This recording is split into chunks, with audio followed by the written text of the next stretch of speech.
Can you hear it? Okay.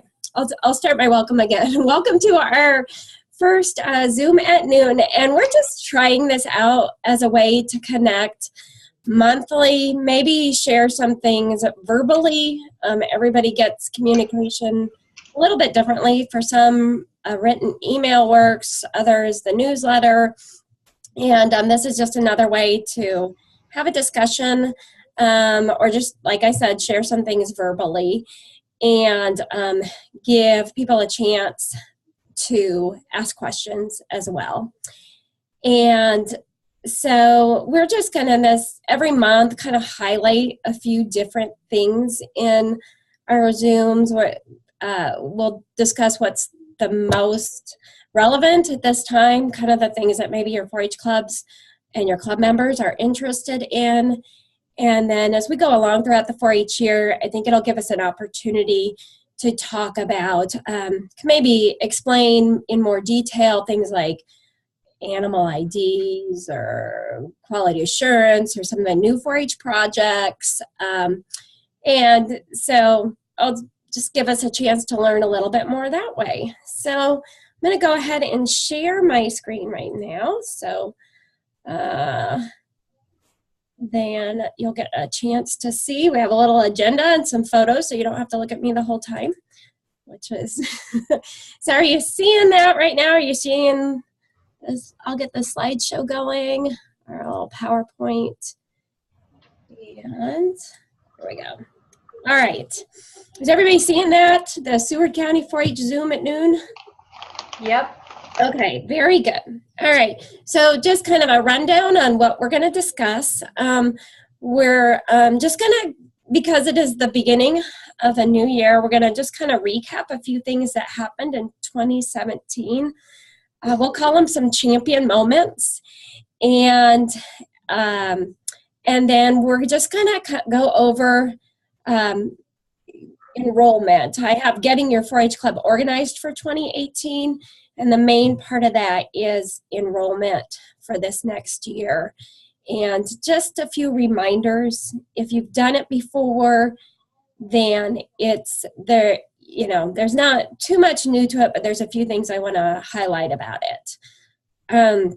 We're going to share our featured 4-H event, 4-H Fun Day, which will be coming up in February, and discuss a little bit about the Be Afraid of Gain. This is a contest that's being brought back. It's not really a new contest. We just haven't had it for quite a few years. And we'll go over reminders and calendar and just give you a chance to ask some questions. So the first is just kind of briefly looking back at some champion moments. We know we probably had some red, blue, and purple ribbon moments throughout the year, and just like 4-Hers do. But some of the things that we were particularly excited about in 2017 included, and our picture up there is our most recent 4-H Holiday Maker Day. And this was held in December. And it was truly a wonderful way to wind down the year with some hands-on activities. We had a lot of different volunteers. In fact, we had over 34 volunteers, including members of the Concordia baseball team, which was really fun. And Brenda, who's on this call, I helped lead a station at that. And we had about 60 youth plus their families attend. So it's been a fun way these last couple of years to kind of get rolling on the next 4-H year and kind of celebrate at the end of the year. A few other things throughout the year was a 4-H Fun Day recruiting event that was held in February for the first time last year, and worked out well as a good way to recruit new 4-H families. And we'll talk about that in a little bit. Sometimes 4-H clubs aren't aware as much about our 4-H school enrichment and after-school programs that are going on. You might have had kids involved in those in the past, but we reach youth through other ways throughout the year. So your kids may have done like embryology, that's our most common one, but there's a lot more. There's nutrition and careers and a lot of different science. And then with after school, we've got sewing clubs and outdoor education and a wide variety of things. So Lori Hamling does the 4-H after school, and Kenzie Kucherod does the school enrichment. So Clover colleges, I think over 30 last year. And then day camp is annually led by junior leaders. And county fair, achievement party, I won't go through all of those different things. Holiday Maker Day again, and I got the big highlight there is 4-H clubs, because you're an important part of that. So I hear the phone ringing there. So if you need to take a call, you might want to feel free to mute your speaker too. So if there's something you need to discuss off the air. So, but anyway, 4-H clubs is a really big part of the 4-H program, and so I'm tickled to have you join us today. I suppose it's easier to do the individually frozen ones. So, all right. So we'll go ahead and just discuss 4-H enrollment is happening right now. We're really pleased to see that so many 4-H families have actually started the online enrollment process. I think we're in our second year with online enrollment, and so it takes a few years to get used to that. And so that's going on right now. Both 4-H club members and 4-H volunteers enroll, and we have an April 1st deadline. So I'm going to talk a little bit about volunteer enrollment. That's probably the area we really need to focus on. I think we've got most of our 4-H club leaders enrolled online, but we really need anybody who is a volunteer in any way to enroll in 4-H online. And this is really important for a lot of different reasons. The first is we need your contact information, and that's the easiest way for us to keep track of all of that. And then the other thing is that and it's very important for volunteer liability. Our 4-H volunteers fall under the UNL liability coverage. So it's important to be enrolled online in order to fall under that coverage. So, so if there's anybody in your club that is serving as a volunteer, if you've got parents that end up driving or that sort of thing, or maybe help teach or lead a session at a club meeting, please have them sign up as a volunteer. When you get on to 4-H online, you can, not everybody needs to be the club leader. You can have them enroll as like a project volunteer or a fair volunteer, those sort of things. So, you know, off the bat, anybody had any questions about that or not? And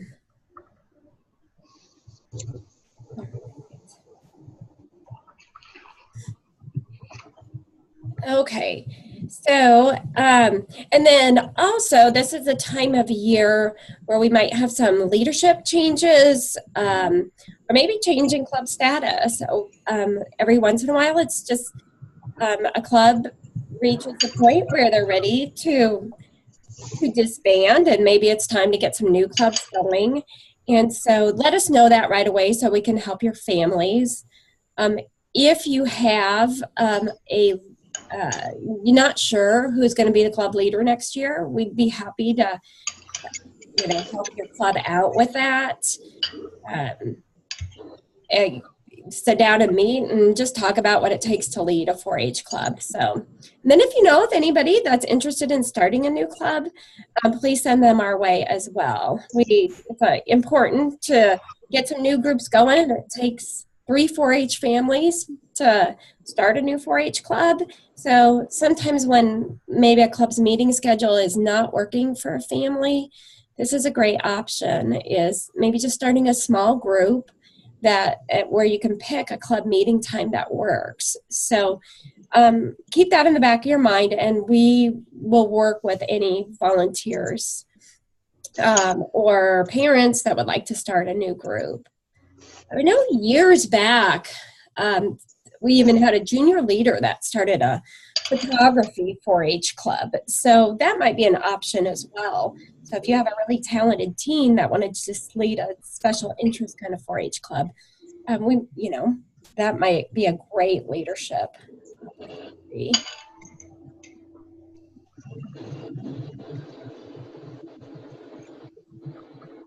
Okay, 4-H member enrollment. So this is right now, this goes until April 1st. Again, this is through 4-H online. And it has to be done every year, re-enroll in 4-H every year. So just make sure to review all that contact information so that we have the right phone number, email address, health information, and then of course, project selection. You can have your families go ahead and enroll in 4-H right now, and then if they're not quite sure about their projects, they can go back in later before that April 1st deadline and re-enroll, or make changes to their project selection.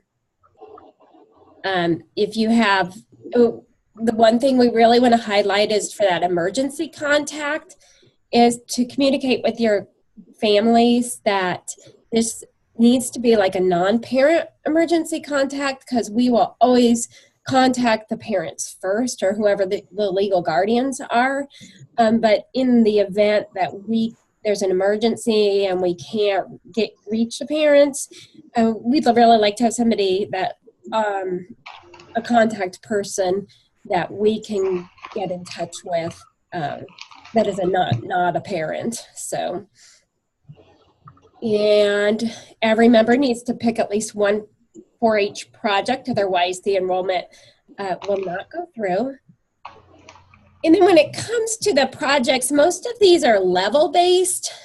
There are exceptions to that, but most projects are level-based. So, for example, the sewing projects, there's STEAM 1, 2, and 3.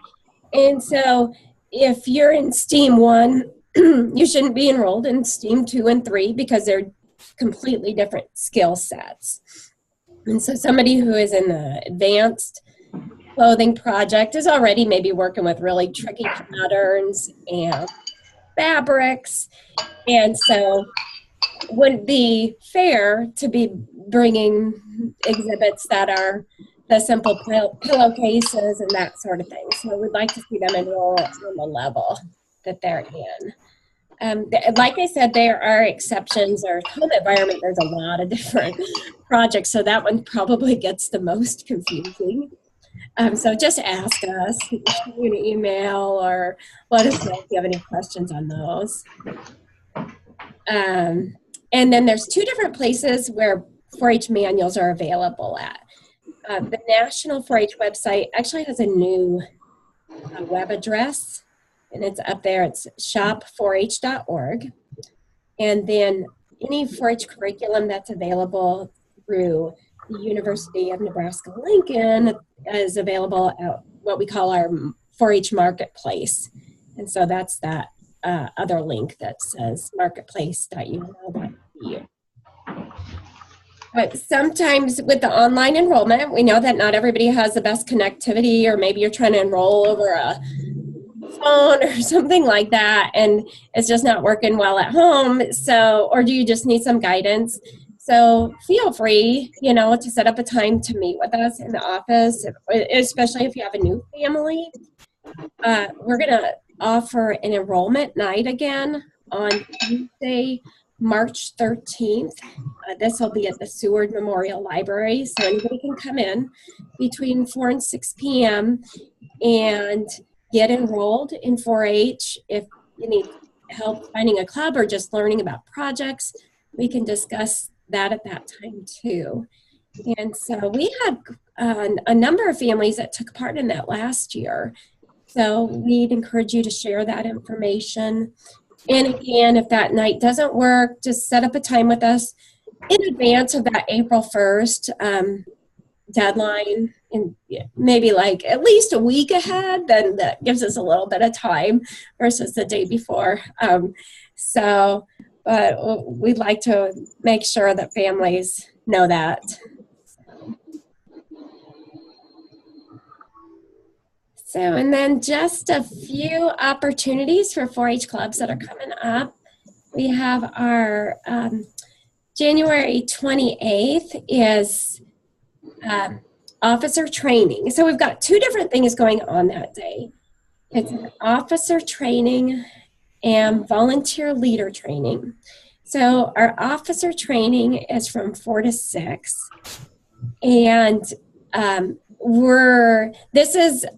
know that some clubs have elected officers and some haven't.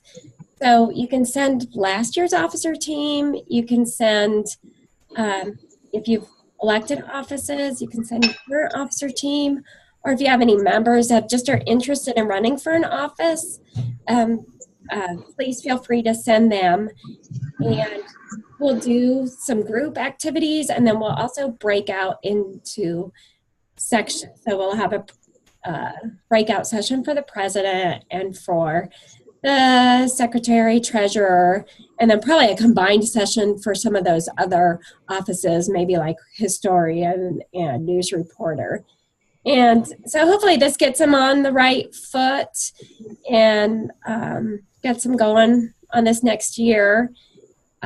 We'll end the training with a meal, so they can stick around for a meal. And then following that, we'll have our volunteer leader training. So volunteers are welcome to come around that 6 o'clock time frame, and 4-H Council will provide a meal for you. And we have a lot of different things going on that night. Our main thing is just to get an update on the 4-H year.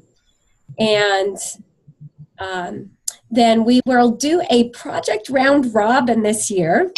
We're going to feature activities from a few different projects that you can do in your club setting. And one of those for sure is going to be from the new cooking projects. So we're excited to share that. And we'll do an animal science activity as well as a couple of others. And then just an opportunity for leaders. I think one of the best thing about leader training is just idea sharing and getting ideas from other parents and volunteers about what's working or maybe what's challenging, and discussing different ways to handle situations in clubs. So those are two things coming up. All right, I'm just checking our group chat to see if anybody had any questions, but I haven't seen it yet. So again, if you have any questions, feel free to pipe in. I know I'm just kind of breezing through here. So that brings us to 4-H Fun Day, and that is really a club. I guess that is a recruitment event that focuses on having our 4-H clubs promote their club and also share a 4-H activity. I don't know if Kenzie was able to join us. She coordinates that, but I don't see that she's on this time. So, all right. So I'll share a little bit about that. Our 4-H Fun Day is a day for our 4-H clubs, or it's a day for youth who are not in 4-H to come and learn about 4-H. So it's really a recruitment event and a promotional event. And so it's a time for parents to ask questions, and then for prospective new members to maybe meet in person with leaders and youth in the 4-H club. And that in-person contact is a great way for them to just connect with clubs. Sometimes making a call over the phone to somebody they don't know about their club can be a little bit intimidating. And so this is just a chance to meet them in person. and at the same time explore some different projects and feature some of the things that are great about 4-H and those hands-on lessons. So what we ask is that our clubs host a station or a booth that features a very brief hands-on activity, something that's in the 2 to 3 minute time frame if possible. 4-H Council will reimburse clubs for supplies if you need that. And if the 4-H volunteer leader can't host the booth, or if they can, you can still have anybody in your club host the booth. So I think, Brenda, your club, Shooting Stars, did you have like a schedule last year, or were the kids able to host the? I can't remember how we did it, if we split up the time or not. Okay, but that would be an option. Last year, our shooting sports clubs actually had kids come out to the reunion center and get a chance to try that out. We had a number of different clubs host activities. So it's just a great way to explore 4-H, or even, if somebody knows what 4-H club they're going to be in, just to go and kind of get a taste of different 4-H projects and activities. So, and if your club needs ideas, we certainly have a wealth of those. So if you know that you want to host a booth, but you just don't know what kind of activity to do, we'd be more than happy to provide some different ideas. So, yeah, some of the things, we had a 4-H club do binary code bracelets, the archery, and even a very small petting zoo that included a cat and a dog. So even if you have a few animals that you want to come and share, that, would be okay to bring into Harvest Hall. That would be great as well. So I think I've got some pictures coming up here of kind of what it looked like. We had, here's our binary code bracelets, and that was just set up in a semicircle. And I think primarily Shooting Stars had like a display of some of the things they've done in their club, so that's a great thing as well. So, yeah, we see Kara Schluter there with her dogs. So. All right. So I guess on to our beef rate of gain contest. Like I said earlier, this isn't a new contest. Beef rate of gain is a very common contest. We had it years ago. So our beef superintendents have decided to bring this contest back and see if we can get some interest in it again. It involves 2 weigh-in times. And so the weigh date for Seward County is, we're going to team up with York County this year and just use theirs for this first year. And that's going to be Saturday, February 10th. Beef are weighed in at that time, and it goes, the time frame is 9 a.m. to noon at the York County Fairgrounds. Then at the fair, market beef are weighed in again, and then the rate of gain can be calculated. And this is an important production practice, and so getting the best gain for the feed input is an important part of raising beef. And so another type of contest that youth can participate in at the fair. So at the weigh date, we'll tag calves and fill out ID sheets as well, so you can get that done, get that on your checklist. And so we hope to have, a good turnout at that. We just ask you to RSVP, especially since we're working with York County, and that takes some coordination. So just RSVP to our office, give us a call or send us an email. And we'd love to see participation in that this year. All right. And we're kind of winding down, getting to the winding down on our call here. So just a few reminders. The club treasurers reports were due at the end of December. If you haven't turned it in, we will still take them. they're really important for 4-H is a nonprofit organization. And so for IRS reporting, it's very important that we have those on file. So, and if your club does not have an account, we do need to know that and know that there's no balance or that sort of thing. So sometimes clubs that don't have an account maybe forget about those treasurer's reports. So just let us know that you don't have an account. There's, as far as 4-H club accounts, there are 4-H policies regarding those. So if you ever have any questions opening or closing or managing a club account, let us know. Each club at some point during the year should set a spending plan or a budget. It's a great thing for maybe a treasurer and maybe the officer team to kind of work on a little bit based on maybe taking last year's expenses and just penciling out, you know, what the plan will be for this next year.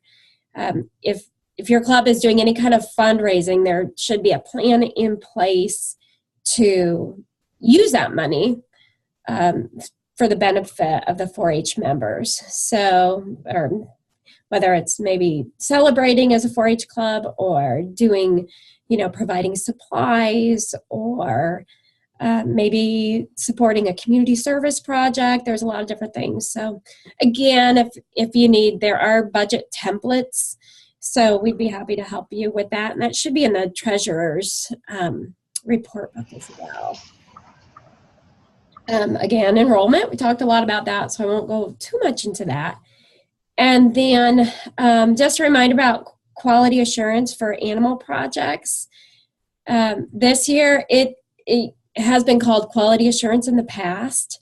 It's now called youth, YQCA. It's Youth for the Quality Care of Animals. And so we're going to talk more about that at an upcoming Zoom. There are a few changes this next year.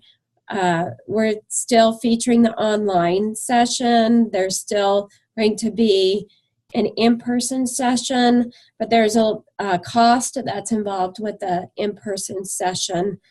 That's kind of handed down through the YQCA program. So I'll let Cindy discuss that a little bit more. I think next month we'll talk about YQCA and animal ID identification. So if you have members in your club that have animal projects, this would be a really good one to tune into or to share that information with them. So, and we'll also discuss this a little bit more at volunteer leader training, most likely. So, okay.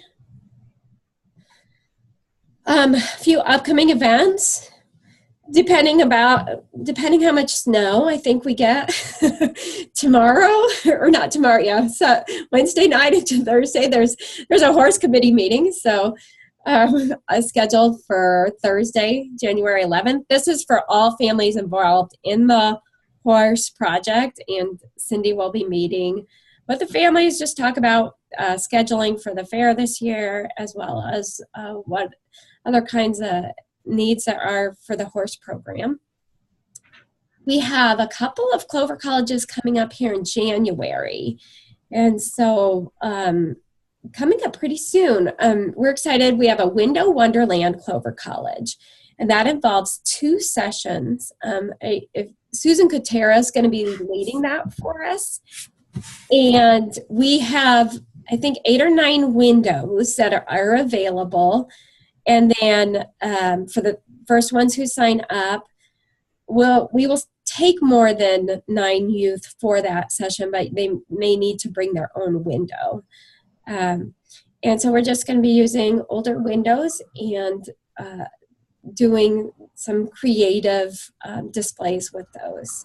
So our first session is going to focus on cleaning those up and getting a plan in place And then our next session is going to be just a work day where the 4-Hers can work on their window display. So not a window display, but if you've seen some of the recycled or upcycled windows, that some are used for like photo frames, some have lettering on them, some are painted. There's a lot of different things that can be done to those. So, and then junk drawer robotics, there's a couple of sessions. 4-Hers can go to one or both of those.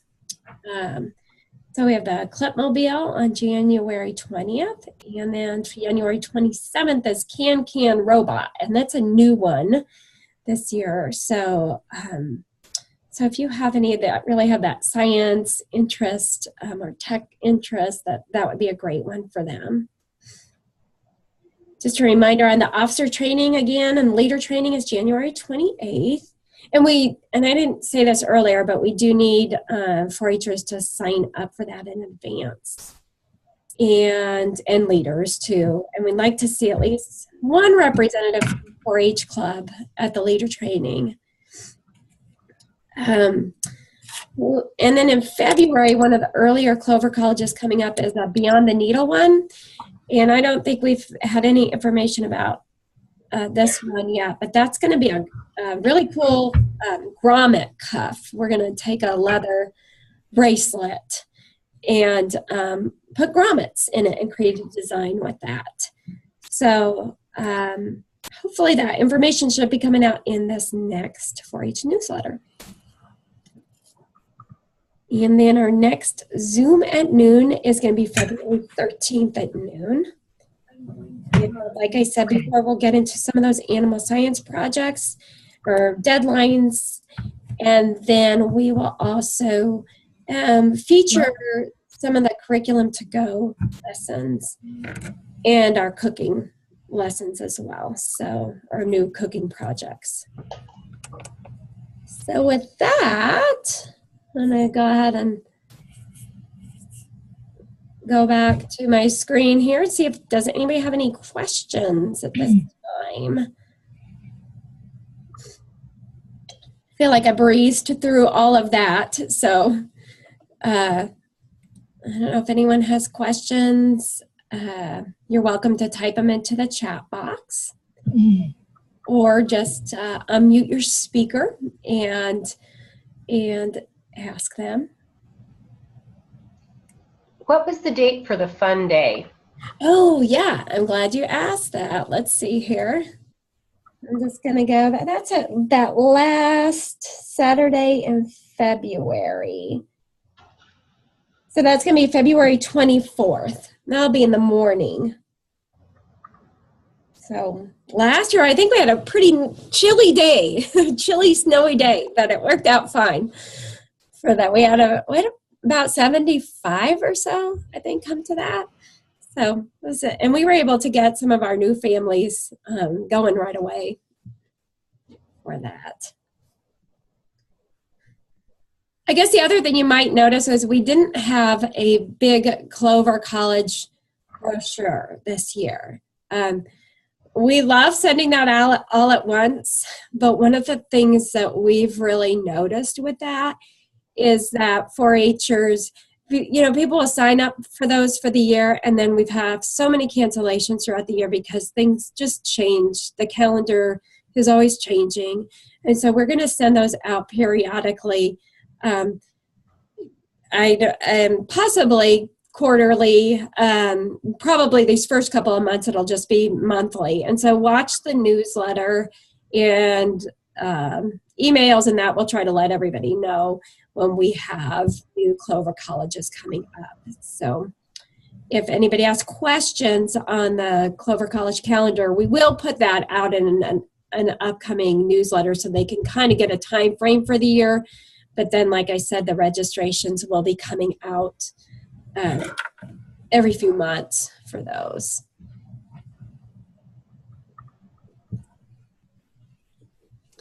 Any other questions?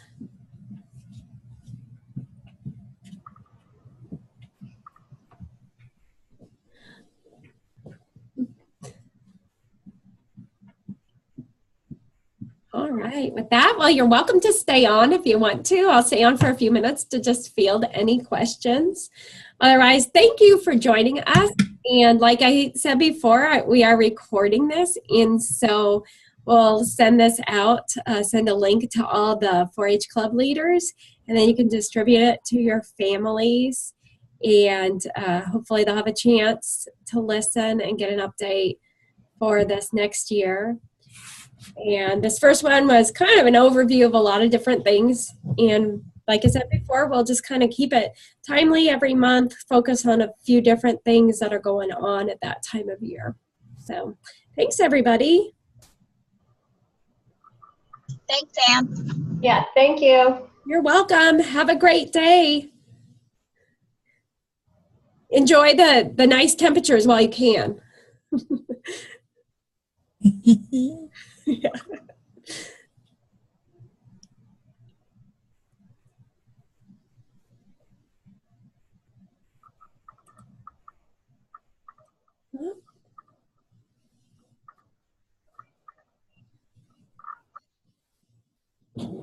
All right. I think we're finished. Well, Linda, you're my last one on, so unless you had any questions, I think we're anything in particular you got? All right. Well, I think we will go ahead and end our session. Have a good day.